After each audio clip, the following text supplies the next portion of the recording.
Salut à tous, je suis à la Belle de Mai.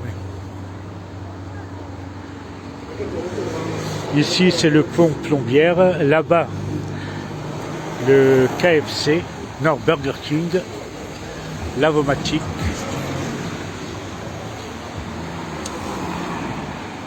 Et ça se passe ici.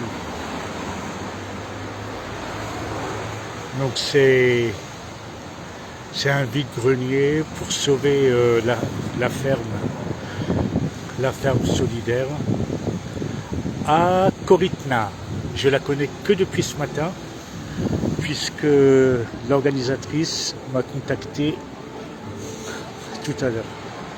Salle de la Fraternité, merci à eux d'avoir mis leurs locaux à disposition.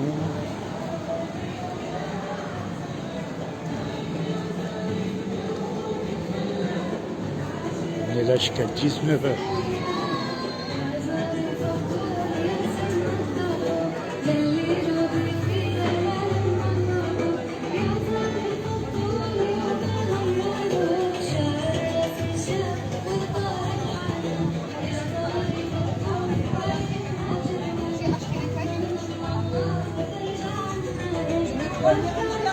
Moi, j'aime pas qu'on lui fasse des remarques.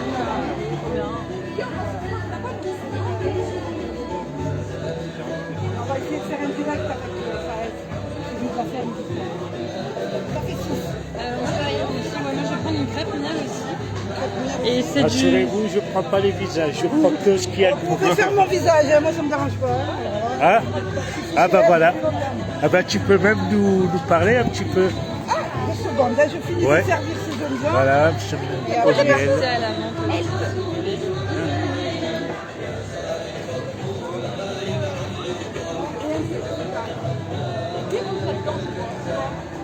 Alors qui c'est qui veut dire ce qui se passe ici?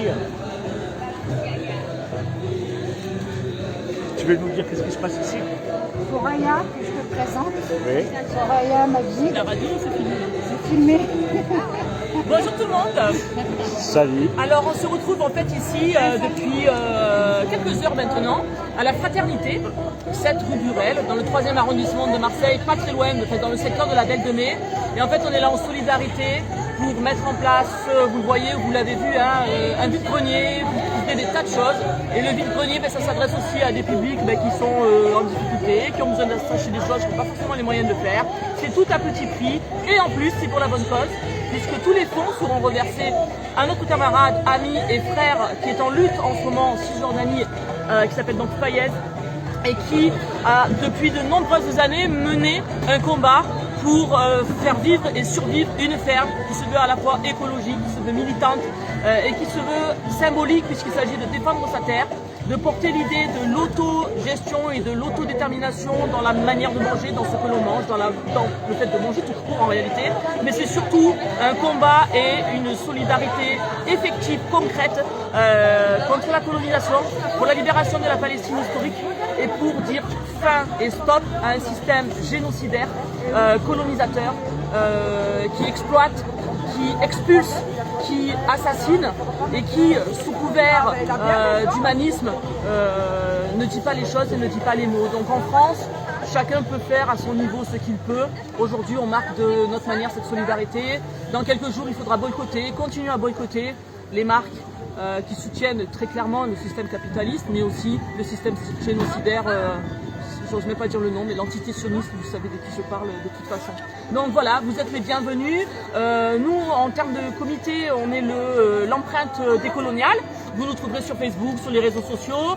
On est tout frais, tout nouveau, parce qu'en réalité, on a une histoire de lutte, notamment pour la question de la libération de Georges Ibrahim Abdallah, mais pour la Palestine, pour la question des quartiers, pour la question des violences policières, et pour tout ce qui, d'une manière ou d'une autre, écrase les précaires, les gens, les populations, au nom d'un capitalisme qui ne dit pas toujours son nom, mais qui est en réalité la bête à abattre et la bête à combattre. Donc voilà, on est là dans la joie et dans la bonne humeur, rejoignez-nous et bienvenue. Et voilà, et bisous à tout le monde.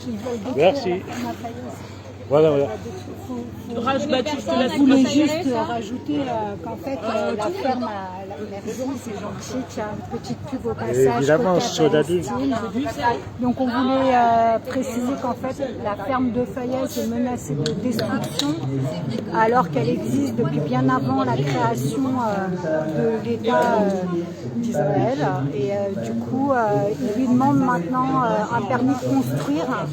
Et c'est grave, puisque comme elle existait avant l'État, forcément, elle ne peut pas avoir de permis pour quelque chose qui était déjà construit auparavant. Il faut savoir que sa ferme, elle a déjà vécu pas mal de... Elle a vécu l'occupation à fond, puisqu'ils ont construit le mur de l'apartheid en plein sur sa ferme. Donc il a déjà perdu des centaines d'oliviers. Que quand on va cueillir les olives qui lui appartiennent encore, qui sont encore de son côté à lui, eh bien, on lui dit que c'est une zone militaire fermée.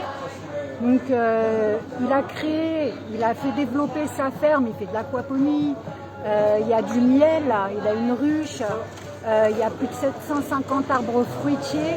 Elle a servi de laboratoire pour des étudiants internationaux, pour plein d'artistes, notamment Kerry James qui est allé la visiter.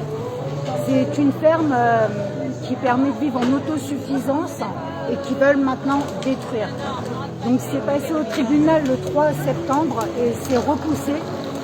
La décision est repoussée, mais tous les jours en fait on est sûr de rien.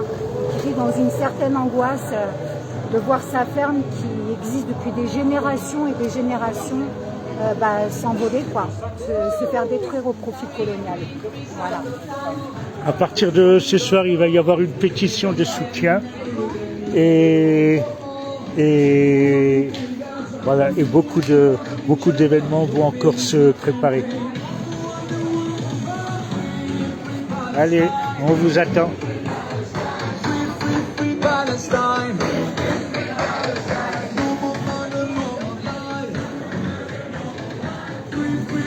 Voilà, ramenez vos enfants, ils peuvent jouer.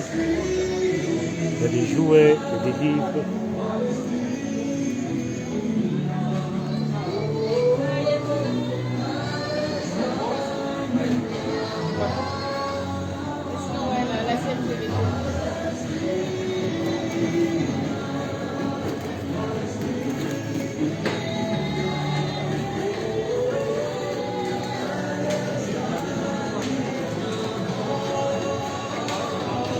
Allez, 7 boulevard Burel, maison de la fraternité.